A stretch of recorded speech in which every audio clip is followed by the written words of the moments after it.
This presentation is brought to you by Arizona State University's Julianne Wrigley Global Institute of Sustainability for educational and non-commercial use only. Good afternoon, everybody.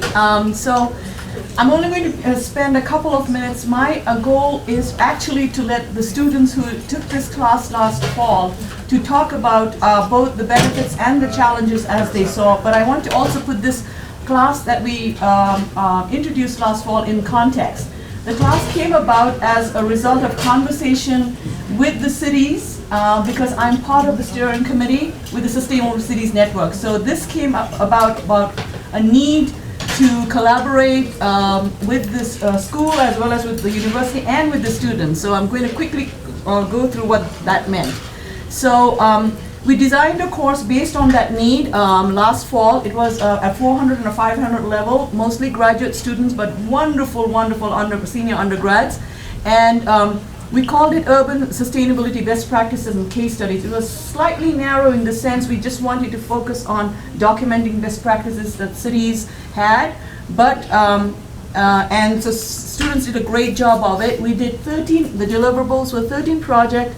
Anthony, if you're still here, I apologize, I left out Scottsdale. So we did ADOT, Maricopa County, ooh, now you know this, Mesa, Tucson, Goodyear. Mesa, Tucson, and Goodyear each had about 2 projects. Then Luke Air Force Base and Walton Sustainable Solutions Services had about 4 projects. So I think I've got my math a little bit incorrect there. But nevertheless, what we ended up doing among these 13, 14 projects last fall was we did some research and fleshing out of new initiatives. We ended up doing documentation, of course, but we also ended up doing some development of case studies, and the students also did a lot of these, condensed this information so that these were available in materials for dissemination for decision makers and publics, and I'll show you some examples of that. So just an example of a city of Goodyear. So all this is on the website for the Sustainable Cities Network. So is there a pointer of sorts? Yes.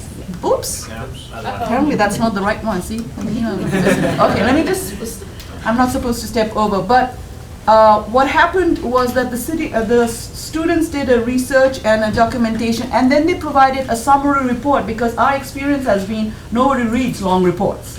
So it was a 2-pager, a summary report, and for those technicians who wanted a more detailed one, there was a full report. The students didn't like me asking them to do so much work, but hey, it turned out well. And then the students did a presentation, like the wonderful presentation that the 2 groups did today. And then the students also developed infographics, 1-pager visually pleasing infographics of 1 page that could be distributed, and I think the students will show you some examples of it. And then the video presentations were there too, so that communities could see this. So, and on the Sustainable Cities Network, under the tab Student Research, we have this as examples. So this is up available to be shared. So what was the advantage for the cities? Why did the cities and the Sustainable Cities Network wanted this? We said the advantage was that you're getting free service for mostly graduate students of the School of Sustainability. And then the advantage was the students could explore, investigate potential projects that have been shelved or were just ideas because the cities and clients lacked the bandwidth to move this forward, you know?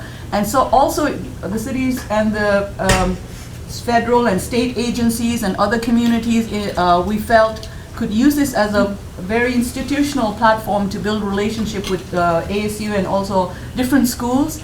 And then this would also be a service within the Sustainable Cities Network, so value. What we required from the clients, if you will, was just come in the beginning of the semester, pitch the project, maybe 5-6 hours over semester to talk to students, and please be patient with emails and maybe a couple of site visits. And so the benefits to the students was that it provided, and the students have been hankering for this and really want this, it's real life situations and real life experiences. And also building networks and relationships, and also providing a pathway for potential future careers and internships, and that has really happened. So that has been really good. And also bolsters their resume. Am I correct, guys? Okay, there you go. And so my question to you is, now we are offering this in the fall again. And so I'm doing this, we would like to make this, the students complain, they're perhaps a little too many projects. Maybe condense that and make that simple. So that's the last one. Maybe we should focus a little bit on fleshing out the projects a little bit more and not just doing it superficially. And so maybe getting the cities to not just suggest a project, but be a much more collaborative in the design. So I and the class is open to your suggestion. It's pretty flexible and free-flowing that way, so we can design it together. Over to the students. Thank you. Everyone, my name is Christopher Robinson. I'm an MSS graduate student, and Nalini kind of stole a little bit of my thunder since I think when we designed this, I thought we basically, it's kind of similar to what you said, but I'll point out some things that maybe I noticed that were a little bit different from what you said. Now, my project was actually with Goodyear. I was one of the students working on the Goodyear brine project, and so I'll talk about that later. But so thinking about what the mutual benefits were when we were working with the cities and partners, Nalini mentioned quite a few things I was thinking about, but a couple things that were that maybe she didn't mention is it actually gave us students opportunity to use professional tools that we might not have come across before. A lot of us had not actually done an SOW, a scope of work, before. A lot of us hadn't encountered a lot of the analysis tools that the city partners wanted us to use. So this was an opportunity to understand, this is what we're going to have to do in the field. So that was a really a great experience for us to learn about. Thinking about and then of course there's the networking and the challenges and the resume building. But then thinking about the cities and partners, their benefits. One thing I think a lot of people overlook is as students of ASU, we have access to incredible research resources. We have access to so many databases, so many journals, so many things that we can access easily. Something that I don't think a lot of other organizations have access to, or at least they have to pay a lot of money to get to. So being able to use the students to go through and look through so many different databases for the information that the cities needed in order to help inform their projects, and the students acting as like smart search engines, going through all of like piles and piles and piles of different documents. That's an amazing benefit, saving so much time and resources. And also the fact is we're coming in with fresh eyes and kind of, at this point, unladen minds. We haven't had the realities put on us to limit how we're thinking yet. So we're able to say things that maybe we see things and say things that maybe wouldn't normally be considered in the real world. And while it may not come into reality, at least having those things said can actually be quite useful. And then, of course, it's actually the opportunity of you guys coming here together, all of you cities and partners coming here together. That gives you the opportunity to talk with each other and create connections between yourselves, because oftentimes you guys are in completely different geographical locations, busy.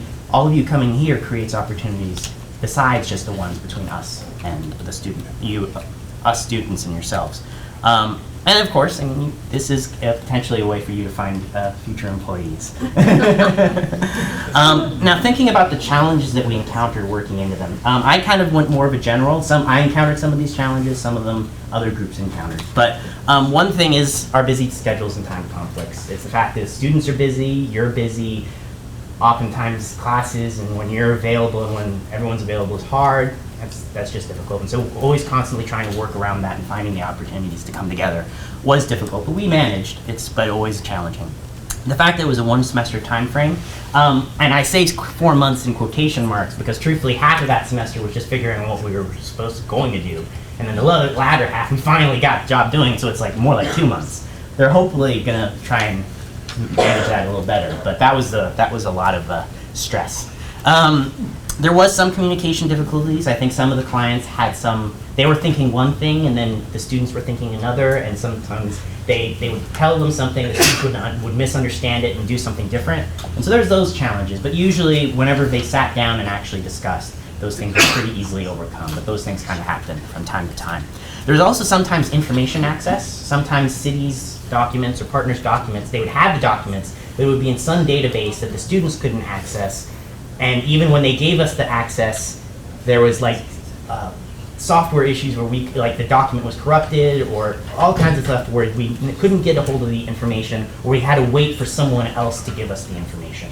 And and with our short time frame, that kind of slowed things up, creating these bottlenecks of like, we're waiting on a piece of information before we can move forward, and those things happen. So those were definite challenges. There were sometimes knowledge gaps. Maybe the person we were working with didn't know a piece of information that we needed. And they actually didn't know who would know it, and that required a little bit of searching. A lot of times we did find the information in the end, but that kind of thing was challenging as well. And then, of course, the politics. There's politics within organizations as well as outside.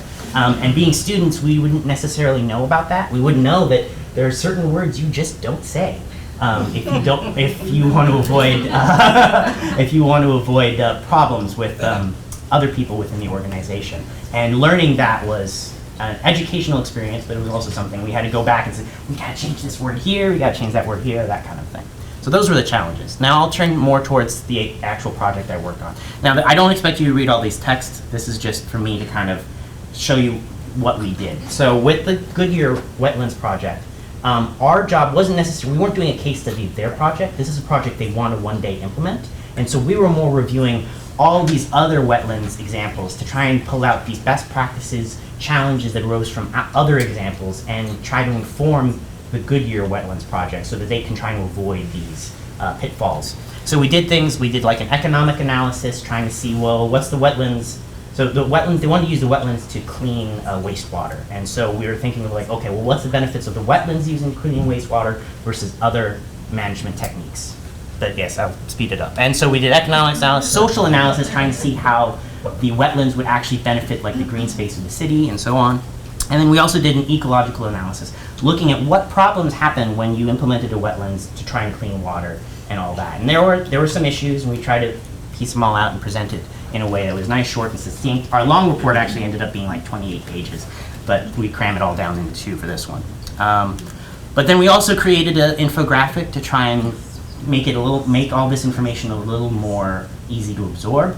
Maybe even for people outside of the city government. Maybe for this information can be used for the citizens who are trying to find about the project. And so trying to find ways to represent the same information but in a more entertaining way. So like the social would be, oh, we want to create more green space, and the ecological, oh, we're removing this much contaminants, and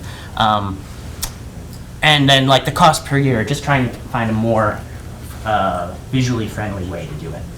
And so that's kind of what we did with the Goodyear. Nalini also asked me to show you guys the graphic that I did for my other project. As she mentioned, we each did 2 projects. My other project was with the Maricopa Tall Pots program, and this was another one. This was actually this infographic was more oriented towards being a promotional piece to let them know about the program that people who didn't know. And so a little more work went into this infographic since it was more geared for that. And so it was like, what are they? Here are the benefits, here are the costs, here's the process, and then here's the contact information. This one is also, well, actually, do we have this on the website yet? There is almost there. Almost there. This one had some legality. Yeah, there are legality issues. So the infographic will be on there. But and so yeah, that's kind of the approach we took with this one. And yeah, and this I like this infographic. Though I'm happy about the report we came out of the wetlands one. I'm proud of that one, and then I'm happy about this infographic with my other project. I thought those were good, and these are going to be. What's nice is I'll have them online, so I can say this is what I did. Hello. So I worked on a project with Risen, which some of you might be a part of. It's another network, Resource and Innovation Solutions Network, which a lot of those cities are a part of. What we were looking at were green organics, and what do you do with them? So our solution that we came up with was to create a circular economy around the green organics. So what we found out is the Phoenix metro area has over 200,000 tons per year of organic waste, 40% of their waste stream. And Phoenix has a diversion goal of 40% by 2020, so getting the green organics out of the waste stream would help them reach their goal. So our answer to our research question was to create a circular economy using regionalized feedstock. So one of the issues that we realized is one area may not have enough feedstock. So if the whole valley got together, did a standardized plan and regionalized their feedstocks, you would have better opportunities to do waste energy and waste products. So the things we looked at were composting and anaerobic digestion. And let's see. So this was one of our infographics. our learning outcomes, again, we talked about mutual benefits, so I won't go over that. What really was important for our team was being able to be involved in a real problem in a growing city. As master students, a lot of us want to go out and do this work, post-graduation, which for a lot of us is in 2 weeks. And learning about how cities work, again, Chris mentioned the politics is definitely something we learned about. Stakeholder engagement, getting communities involved, getting people's voices heard, and then cultivating those relationships. So being able to know who to speak to. The city can be, is a very large entity, and knowing who can speak to you, who has the information that you need, and then cultivating those relationships within your group, and then for the university going forward. So those were some of the benefits that we found. Challenges, we've kind of already gone over these: availability of information, logistics, politics again. For our particular project, offtake was an issue, meaning what do we do after we've created this compost that we're suggesting? Because in the Phoenix area, our compost isn't as rich as it would be, say, in the North, Seattle area. So we looked at a lot of different avenues for offtake, and then incentives and education. So we looked at different ways that the city could go about and incentivize people and educate people. So the City of Phoenix does have a tan can program, and then you have noticed, or you've been told about, our compost here in Wrigley. So after experiencing this class with Nalini and my experience with Walton and the City of Phoenix, I am the president and founder of the Zero Waste Club here at Arizona State University, and we have been advocating for composting and the zero waste goals that are here on campus. We did have a zero waste goal for campus of 2015, which unfortunately we did not meet. But moving forward, we do hope to reach those goals, and interactions with the city and this sharing of knowledge and this knowledge transfer can help us get there. Oh, 1 minute. Okay, so that's it. I didn't have a whole lot to say, but thank you for composting. Just to let you guys know, the wrappers, the sandwich wrappers, they are compostable, so everything will go in there. And as of so far, we've been running the program for about a month, and we have about 100 pounds per week of diversion just out of this one building from composting. Wow. So thank you for everybody participating, and so my group looked at the feasibility of a permanent household hazardous waste facility for Mesa, Arizona. So they came to us, they pretty much said we have, I think, 4 events per year. So they wanted to see if a more permanent facility would be feasible and would save them money over long term and divert more. So these challenges have pretty much already been said. We need to make sure there's communication with the client. That was somewhat of an issue with with our project. We need to manage expectations, and this is a semester-long class, and we had, like we've already said, about 2 months to do this. So the outcome, this was our deliverable for this. We had the infographic, and so this was just something we wanted to be able to have given to the average citizen, so they could explain the process more and explain why a permanent facility would be a useful thing to have in Mesa. And got another slide. But yeah, since we are out of time, we'll wrap that up. But yeah, so I guess I'll be around if any questions. Andy, would you add to that if you have anything? Yeah, I worked on this project as well, and it was really interesting. We essentially used 3 different case studies. It was Butte County in California, Albuquerque, New Mexico, and then Gilbert, Arizona, to see how what they do, and then kind of apply that to Mesa to see if it really would be feasible for them to have a permanent household hazardous waste facility. And I learned a lot about that because I don't have a background in this, and I don't think Patricia really did either. Neither did Sarita. But just real quickly, some of the main things that we gained was really professional development, working with cities, and really putting some of our knowledge into practice, taking this theory, working with cities, creating these deliverables, providing them with information that hopefully will help with their decision-making processes. So it was a really great experience for all of us all in all. Thank you.